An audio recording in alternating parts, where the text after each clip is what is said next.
Hi, I'm Leilanie Marianetti, and I'm on Rebuilding the Beast with Festus. Hey guys, welcome to Rebuilding the Beast. I'm your host, Festus Ezeli, NBA player turned podcast host. And on this show, I'm going to have a lot of my inspiring friends come on to share with you their rebuilding journeys. I hope you can take the tips from their lives and apply it to your life as well. Oh, and don't forget to hit subscribe, like, comment, share with a friend. All the things. All right, I'll see you guys soon. Welcome to the show. Welcome to Rebuilding the Beast. I'm super excited. Thank you for joining me. How are you doing? I'm good. Thank you for inviting me. It's an So honor. you gotta tell me how to say it. Leilanie? That's right, Leilanie. Leilanie. Leilanie, where are you calling from? I'm calling from Toronto, just outside of Toronto, Ontario. T-Dot. Yeah. That's right. That's right. I've been so inspired looking at your pictures, videos, your reels, your content on social media. Your story is really beautiful. It's really incredible. With that and your husband. So this episode today is going to be different than what we usually do. This episode is going to be a love story. I'm excited about it. Your story has some ups and downs, and I want to dive into all of it as well. But I want to talk about you and Michael. How did you guys meet? Well, we met in high school, and that was in 1986. We didn't go out for too long. We dated like most high school kids do, and we remained friends over the next 12 years. And then in 1998, that's when we started dating again. And it's funny because when he was a kid, he always said that we would end up getting married one day, and he was right. So in 1998, when we got together, he proposed, and then after a few months of dating, and then shortly after we got engaged, something was not right with him. Physically, he's lost his balance, and that's when he went to the doctor and ended up being diagnosed with multiple sclerosis. So MS is a diagnosis that a lot of us hear, but yes, multiple sclerosis, for anyone that doesn't understand, can you kind of explain what it means and how it affects Michael? sure. So MS is multiple sclerosis. It's an autoimmune disease. And what happens is the immune system attacks the myelin sheath, which is a protective cover that covers the nerves, and then the nerve fibers, and then causes communication problems between the brain and the rest of your body. So that's why for a lot of people it could be different. You know, the severity of MS is different for a lot of people. For Michael, it's slowly progressed over the last 23 years, and so his walking started off with a cane 23 years ago, and then slowly went into using a walker to now in a full tilt wheelchair. So it's different for everyone. So for him, it's his walking. He has limited mobility. He can't sit up right at the moment. Thankfully, he can still swallow his food on his own, but he pretty much needs help and care with the day-to-day of life essential things like getting dressed, bathing, eating. Yeah. When they give a diagnosis like that, what does that mean in terms of the future? What do they say? What do doctors tell you in terms of expectancy? You know what? And that's the thing. He was diagnosed, and they don't really tell you much other than a few pamphlets of what MS is. And one thing they did say, the doctor said, was that we don't know how severe it will be. For some people, I've heard many stories over the years that someone was diagnosed with MS and then they passed away, a few years later. Then I hear other stories where people, this one neighbor I heard had MS all her entire life, and she just lived a long life, and she only used a cane, right? So it really is different for everyone. So we didn't know going into this how it would affect Michael. And so for the last 23 years, you just kind of do your best each day to give him the care he needs, and try to live positively and go from there. First off, I'm really grateful for you sharing your story, because I think it's something that a lot of people deal with. I'm sure that hearing your voice and seeing the way that you have handled the situation and the way you both have handled it is also giving light to other people who are in the same situation as well. How did you take the diagnosis? Of course, when you guys get together, you have no idea, Yeah. your Well, life would be this way. so it's kind of like different stages of of the news when we got the diagnosis. I remember sitting in the doctor's office, and when Michael was kind of off balance, and his family doctor said, "You need to go see a neurologist." I thought, neurologist? What for? I wasn't Mm. sure, but so he ended up going to the neurologist. But the reason why, going back before that, he became blind in one eye. He had optic neuritis. And as soon as his family Mm. doctor diagnosed him with optic neuritis, that was a red flag for something neurological. That's why they wanted him to see a neurologist. And now we know that optic neuritis is a big red flag for multiple sclerosis. So when they did testing and we were called back to the family doctor, that's when his doctor said to us, "Michael, I'm sorry you have MS." And I'll never forget that day, because when he said MS, I thought, what?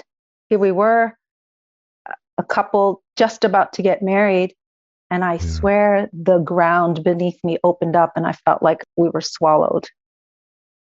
Of course, it's devastating, because you don't know the uncertainty of the disease, of how severe it'll be. I mean, I didn't even know much. We didn't know much about the disease. So we were scared. I mean, I was bawling right there. And my husband, Michael, my fiance at the time, was, comforting me. And he's the one who was diagnosed.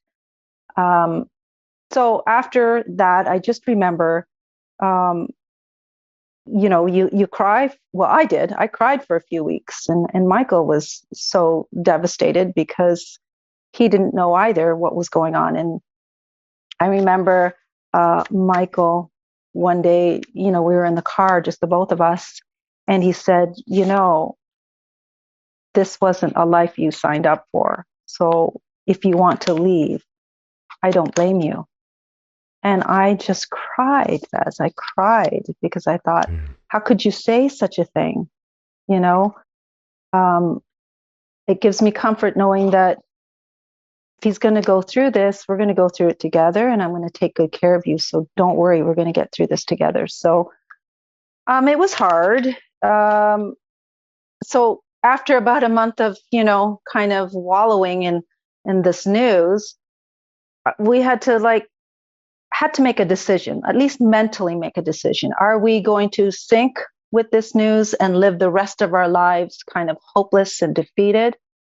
Or we can just make the choice to keep swimming, take one day at a time, and live with hope and faith.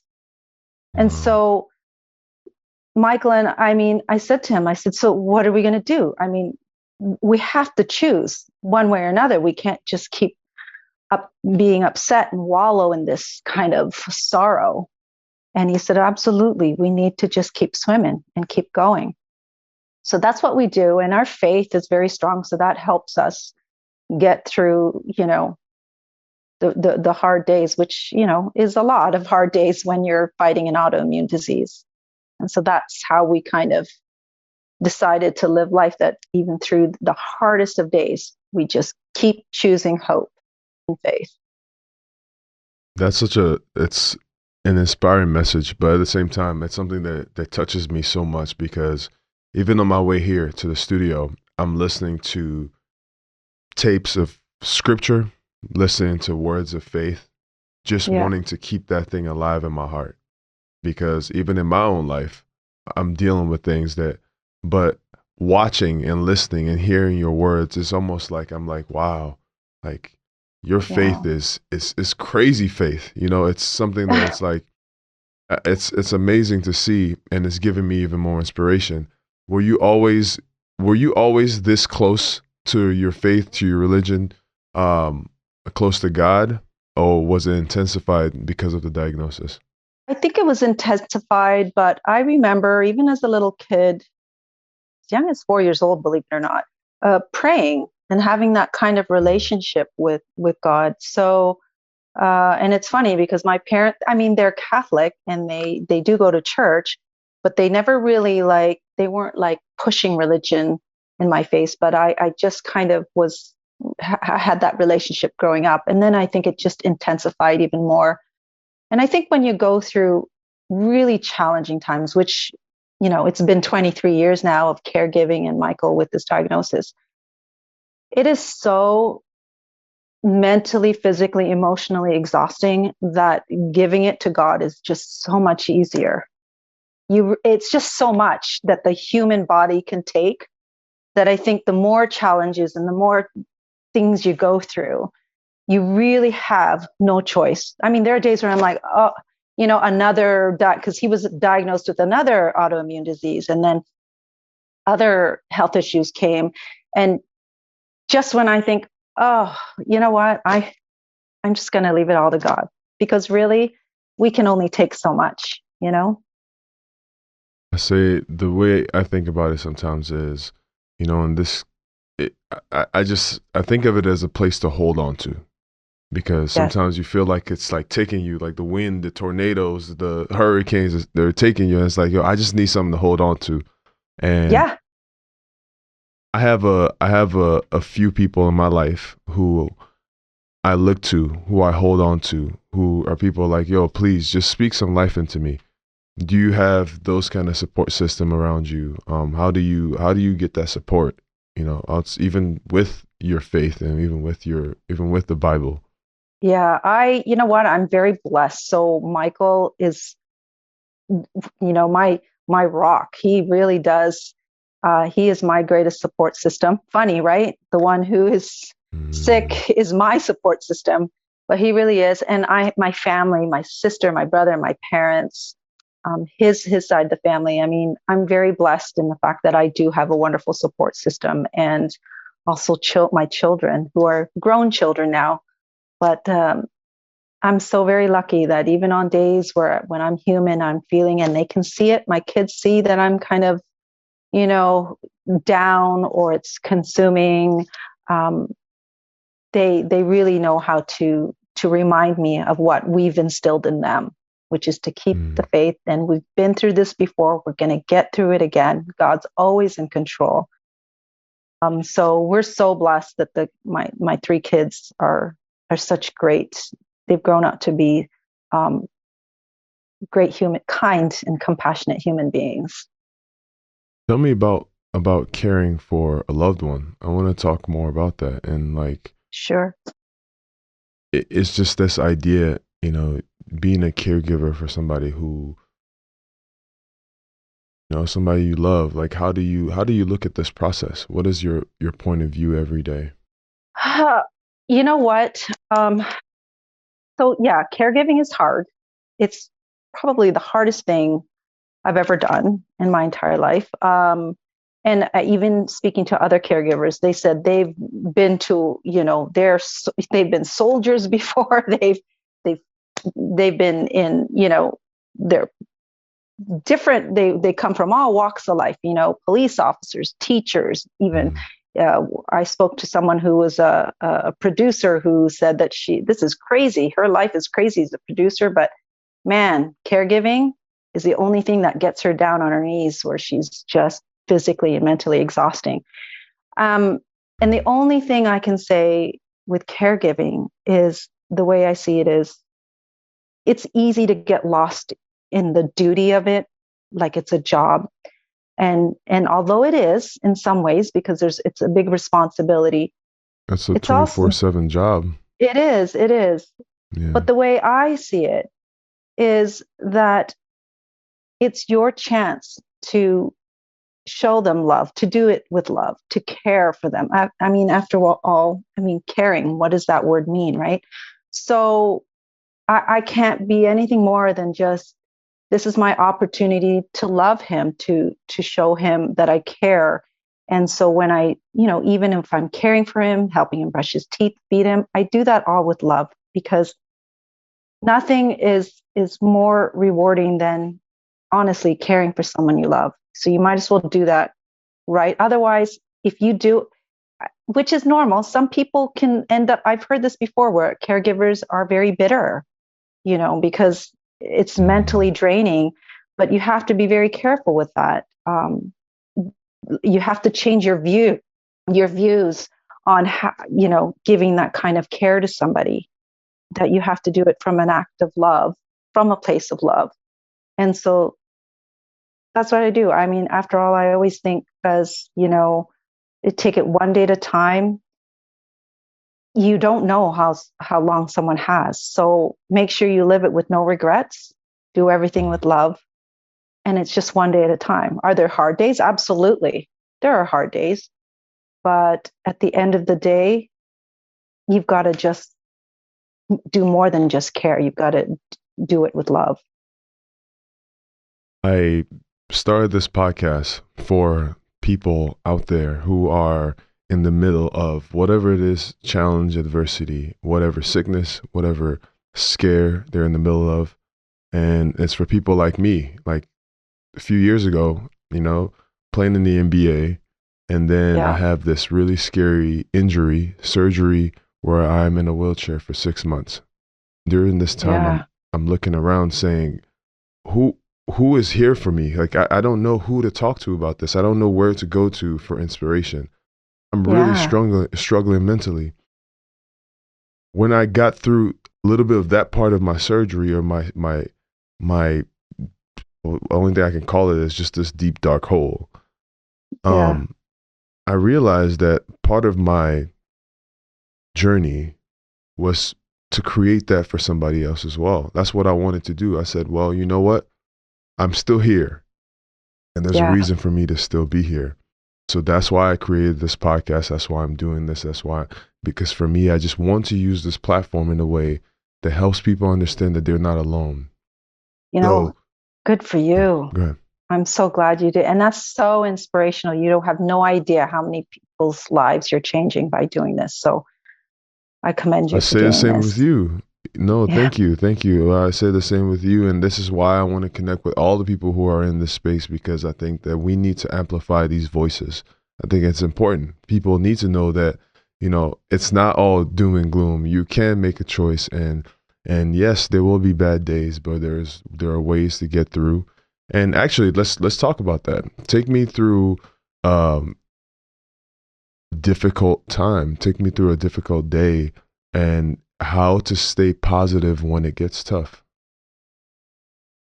Okay. Well, it's, I wouldn't say, if you were outside looking in, you would think, oh, wow, that's tough, what we go through in a day.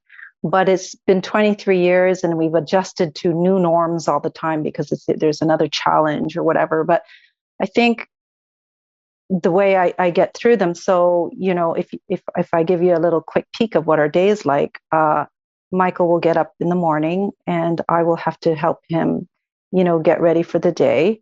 And that takes about an hour, because before you get him ready, you need to do physiotherapy to loosen all the muscles and make sure because he can't move on his own. So you do the stretching for him. And then you'll do all that personal care. And after the personal care, then it's time to make him breakfast, and then you need to feed him, and then he'll do a little bit of other motor skill, exercises with his hands, or stretches, um, and then that's done. And then by the time you know it, like honestly, after that, it's time to prepare lunch, and it's the whole routine over again: personal care, change, physiotherapy.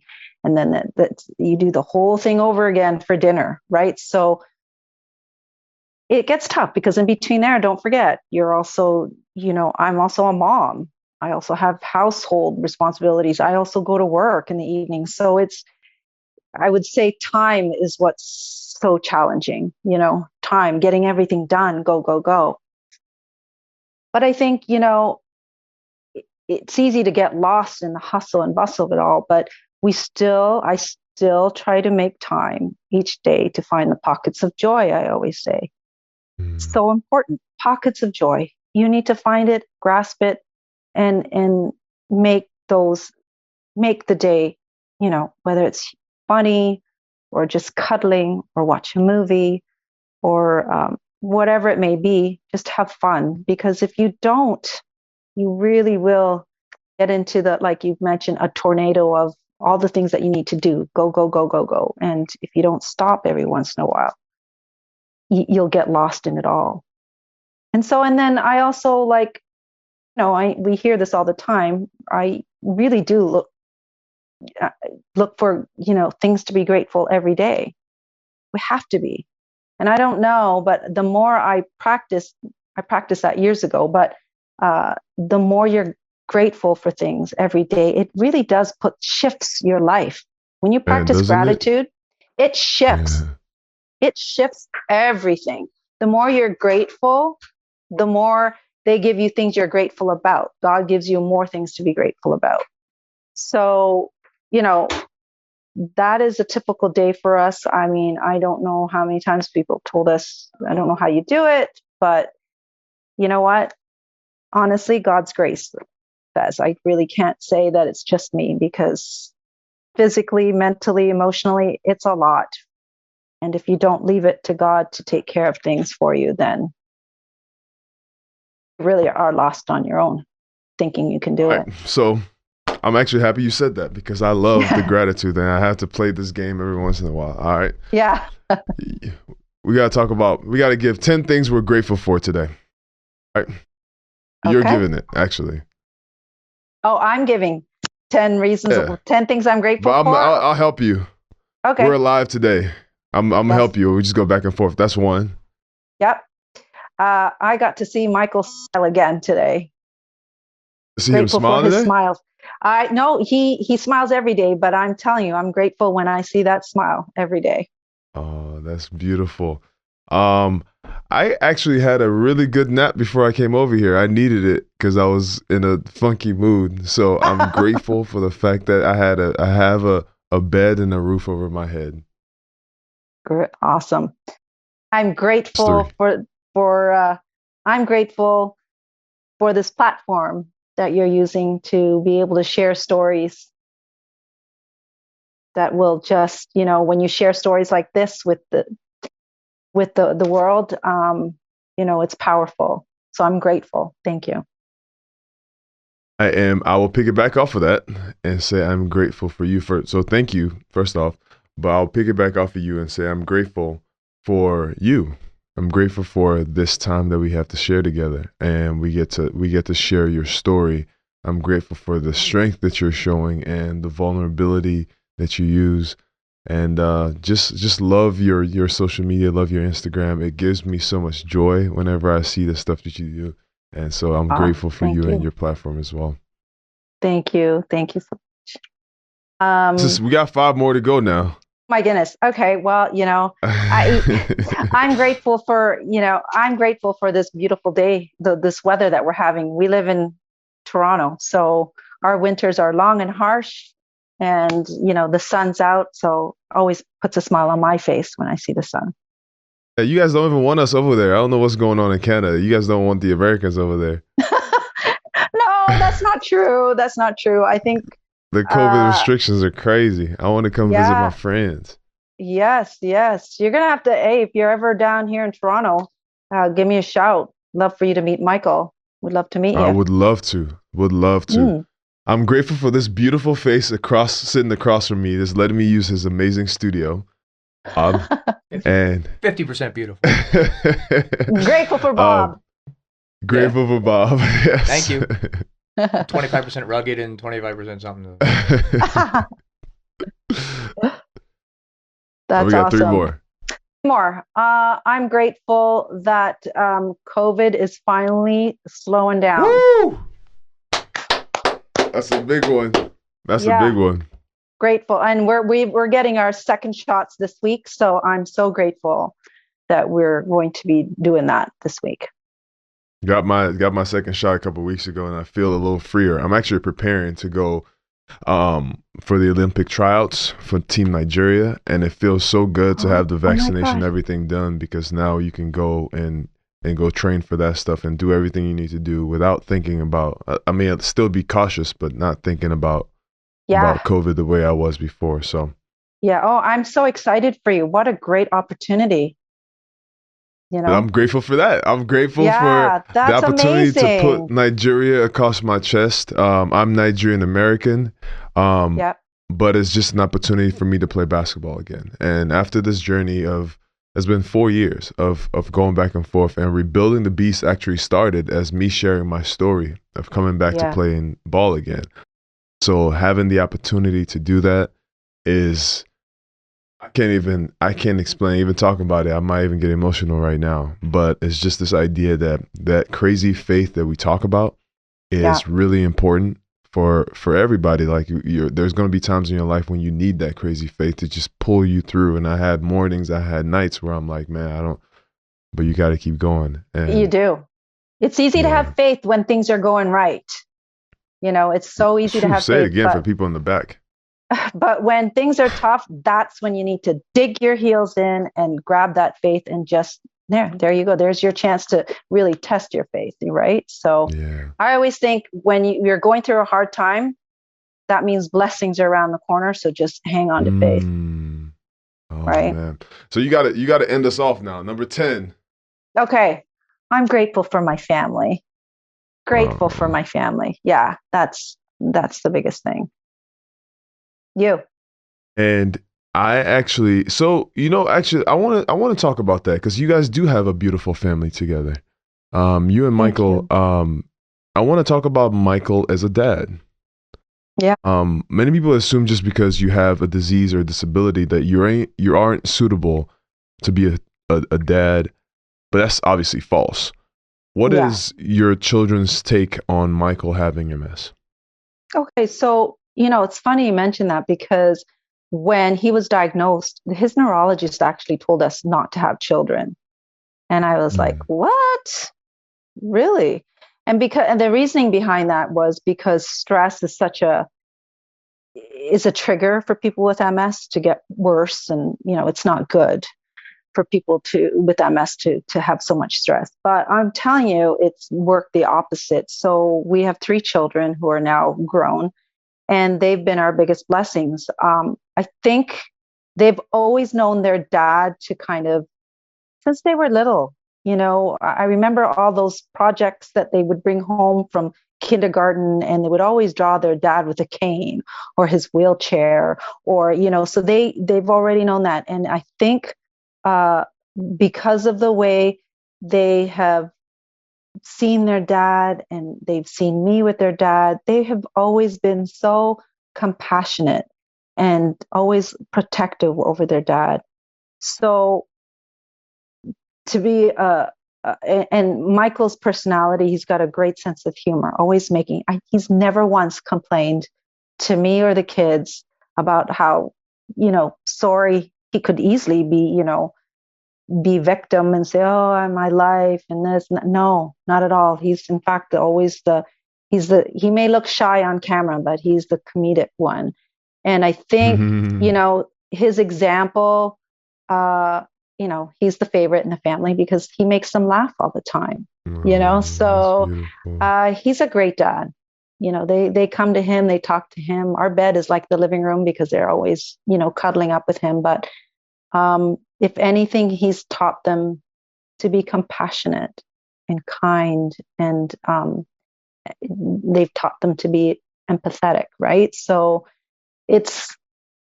that's kind of, I've heard from other parents, that's hard to do unless you've been through it, because that's something you can't really teach your kids unless they're exposed to such circumstances, right? So. I say all the time that I never noticed people in a wheelchair as much as I did when I was in one. And it caused the empathy is it's a different level when you're going through it.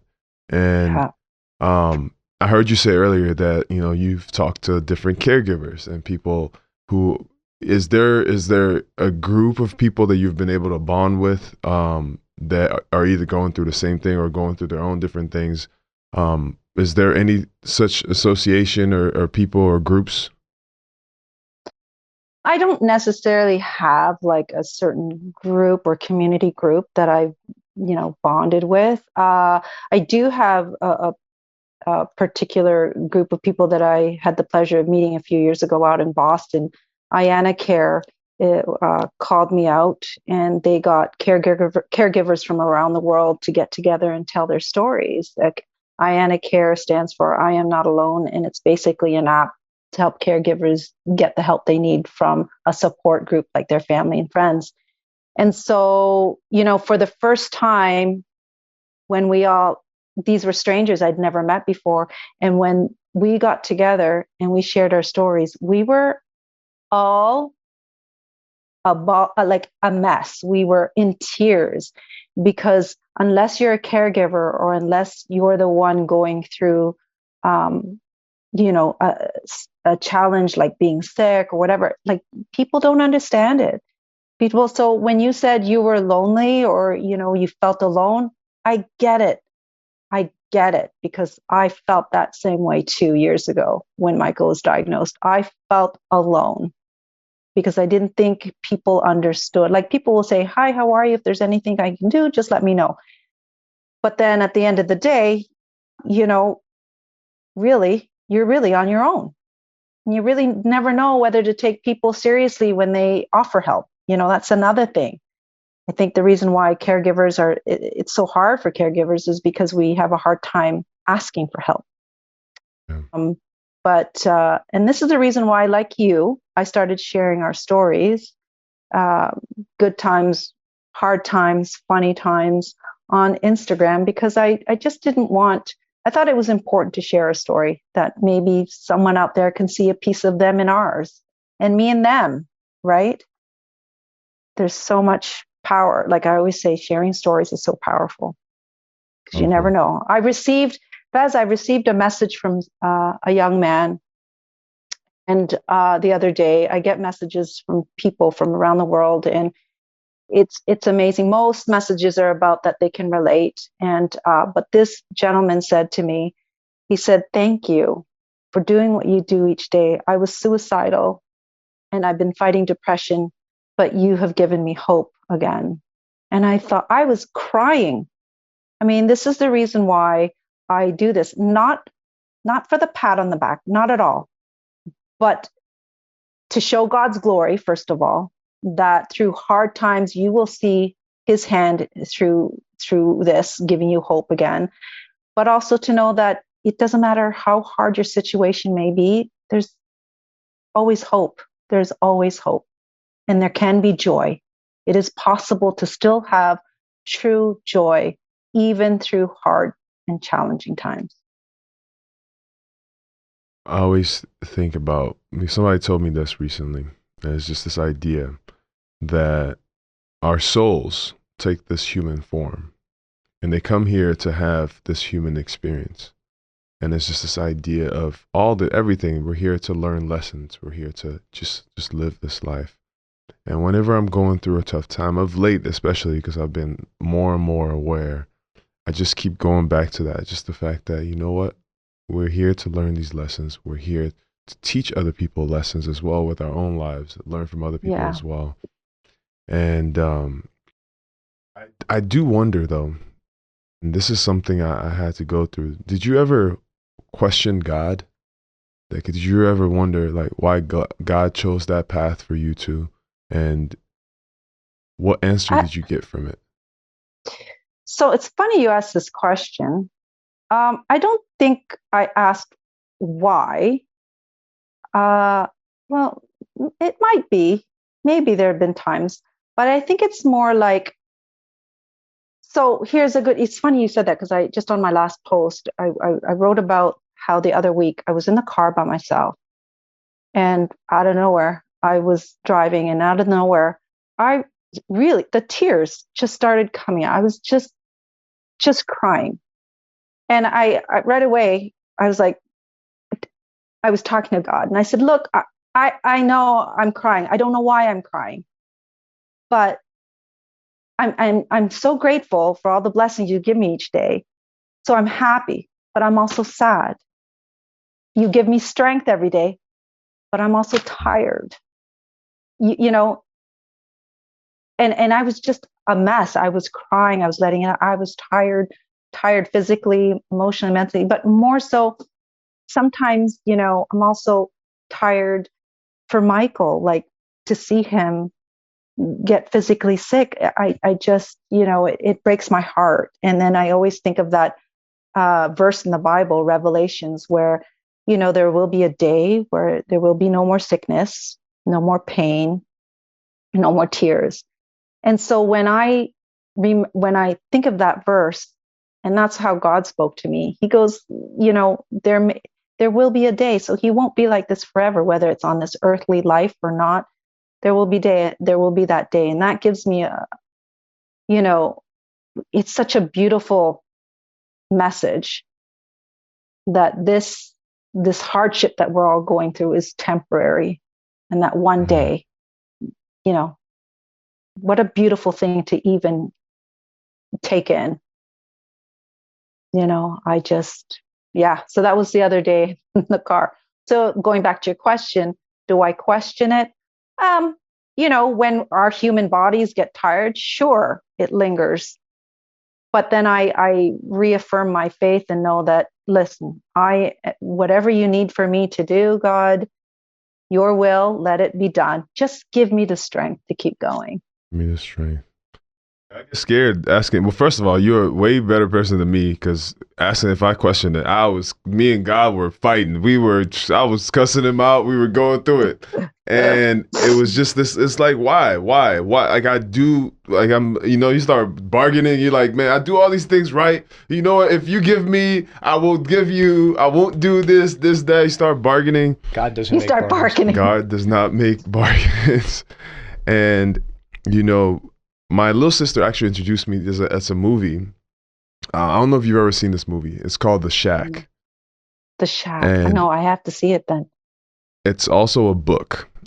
Yeah. It's not even. It's a powerful movie. It's a relationship. It's a guy loses a child, and it's probably the worst way possible. And he's angry at God, and he's like, why me? Why? He's so angry.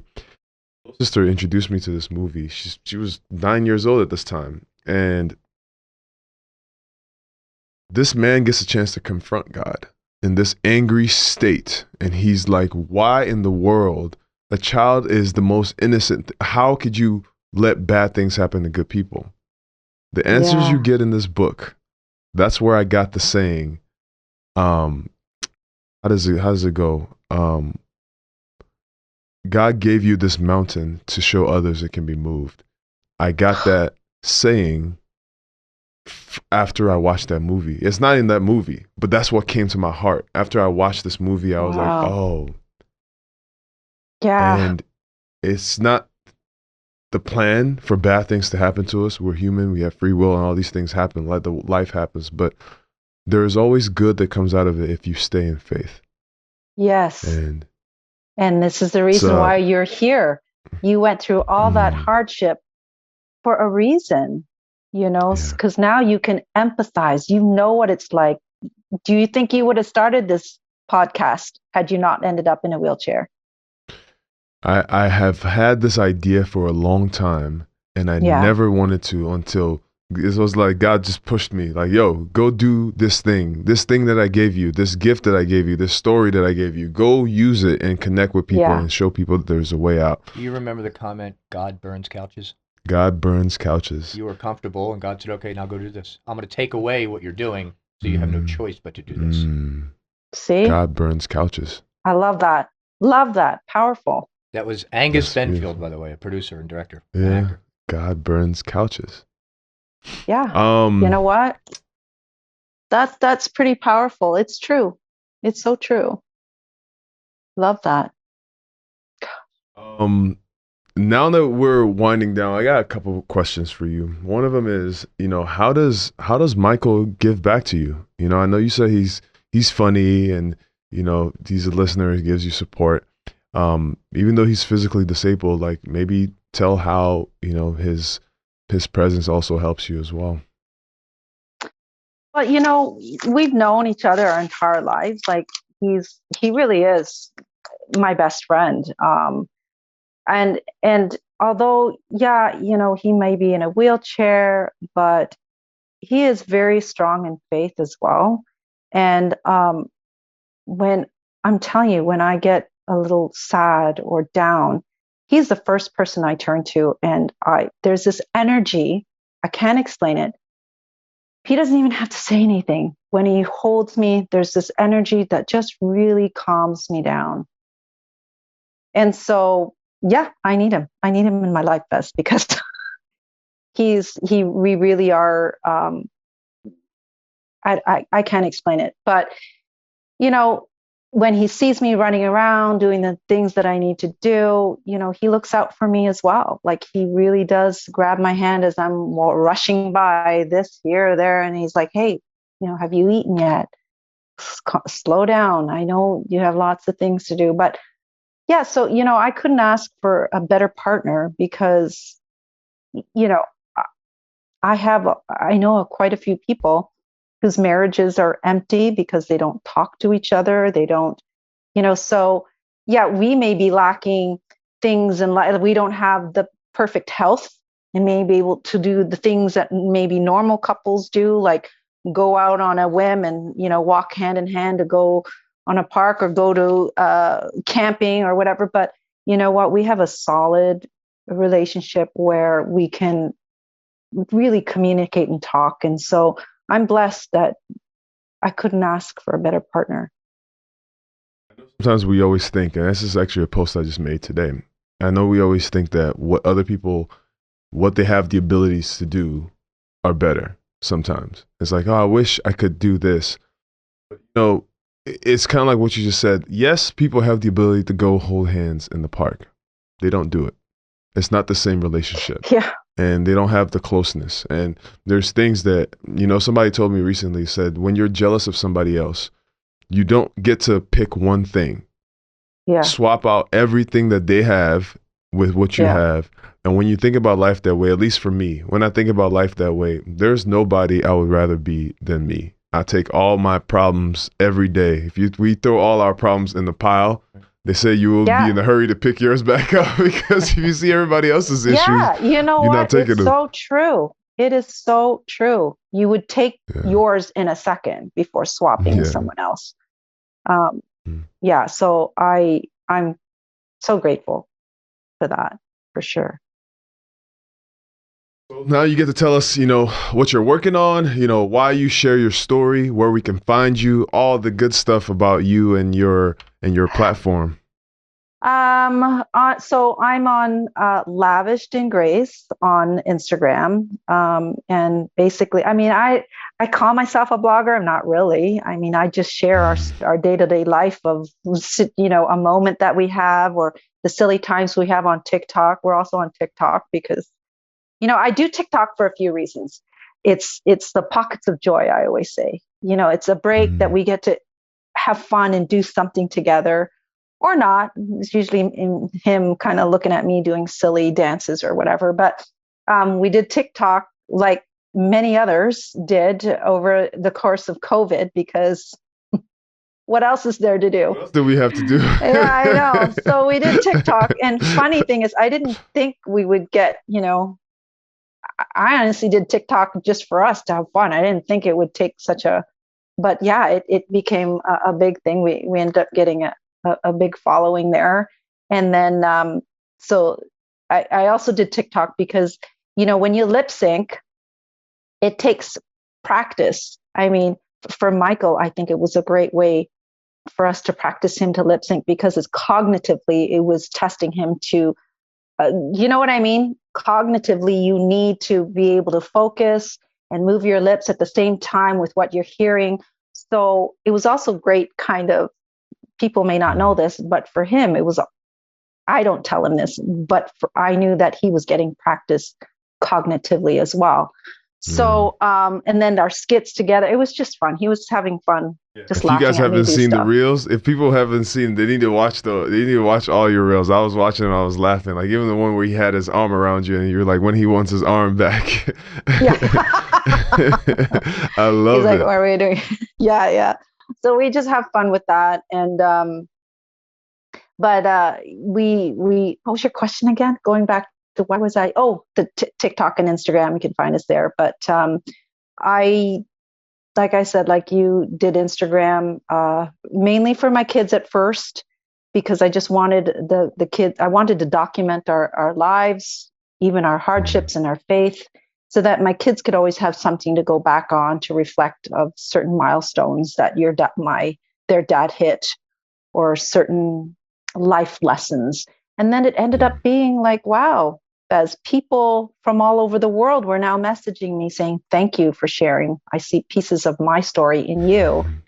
And so that's how Instagram came all about, for the purpose behind that. And so that's it. There's nothing really exciting. Well, there is another exciting thing, but I don't think I can talk about it yet. So, but no I'll problem. I'll keep you up to date with that. Yeah, there's something actually this morning I had a talk with someone who is working on a project that invited us to be a part of.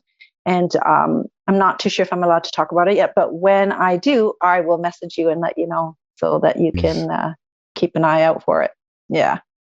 Absolutely. Thank you so much for sharing your story. I always end with this question, and it's something that I just love hearing different people's perspectives.